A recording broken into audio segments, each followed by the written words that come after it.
আমরা এতক্ষণ অত্যন্ত হৃদ্যতাপূর্ণ পরিবেশে স্কুল সার্ভিস কমিশনের চেয়ারম্যান শ্রী সিদ্ধার্থ মজুমদারের সঙ্গে কথা বলেছি আধ ঘন্টার উপরে। আমরা তাকে আবেদন করেছি এবং অনুরোধ করেছি যে আপনার কাছে যে মিরর ইমেজ আছে, যেটা সিবিআই এর থেকে আপনারা পেয়েছেন, সেইখান থেকে আপনারা যোগ্যদের এবং অযোগ্যদের ওএমআর শিট পাবলিশ করুন এবং একটা লিস্ট তৈরি করুন যোগ্যদের এবং অযোগ্যদের। সেই দুটো লিস্ট নিয়ে আপনারা সুপ্রিম কোর্টে উপযুক্ত আইনি পদক্ষেপ নিন, যাতে সুপ্রিম কোর্টের নজরে একটা আনা যায় যে বহু যোগ্য প্রার্থী যারা ভয়ঙ্কর বিপদে পড়েছেন, যাদের জীবন মরণ সমস্যা হয়ে গিয়েছে, তাদের স্বার্থ সম্পূর্ণ সুরক্ষিত করা যায়, এই কথা বলেছি। উনি অত্যন্ত সহানুভূতির সঙ্গে সেটা শুনেছেন এবং তিনি তার যারা আরো অন্যান্য অফিসার আছেন এবং ওপর মহলের কর্তারা আছেন তাদের সঙ্গে কথা বলে একটা সিদ্ধান্ত নেবেন। তবে আমরা আশা করি তিনি এই যোগ্য এবং অযোগ্যদের লিস্ট পাবলিশ করে দেবেন, এক নম্বর। দ্বিতীয় হচ্ছে, আমি যখন এখান থেকে বেরোচ্ছিলাম তখন একটা আশ্চর্য খবর শুনলাম। আমরা রাজনীতির ঊর্ধ্বে উঠে একটা ভদ্রজনোচিত আচরণ চাইছিলাম রাজ্য সরকারের কাছ থেকে, যাতে আমি শিক্ষামন্ত্রীর সঙ্গে যোগাযোগ করে কালকে একটি টিভি চ্যানেলে যেরকম প্রস্তাব হয়েছিল গিয়ে এবং সেই চিঠি আমি তৈরি করে বাড়ি থেকে এনেছিলাম। কিন্তু আজকে রাজ্য সরকার যে অসহিষ্ণুতা দেখিয়েছে, টিচারদের ওপর যেভাবে নৃশংসভাবে লাঠিপেটা করা হয়েছে কসবায়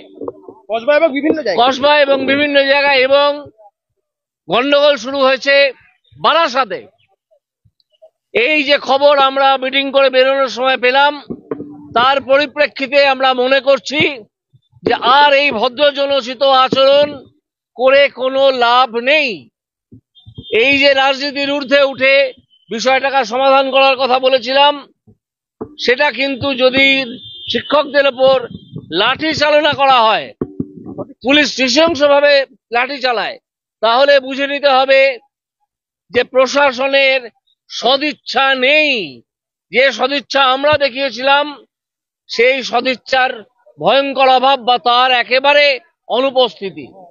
এই পরিস্থিতিতে আমরা মনে করছি যে বিকাশ ভবনে মাননীয় শিক্ষামন্ত্রীর সঙ্গে দেখা করে এই চিঠি জমা দেয়া সম্পূর্ণ বাতুলতা। এই চিঠি জমা দিতে আমরা আর বিকাশ ভবনে যাব না। আমরা এই চিঠি সঙ্গে নিয়ে ফলে সরকারের এই সদিচ্ছার অভাবে আজকের এই আলোচনা ব্রাত্য বসু শিক্ষামন্ত্রীর সঙ্গে, মাননীয় শিক্ষামন্ত্রীর সঙ্গে ভেস্তে গেল। এবং এটার জন্যে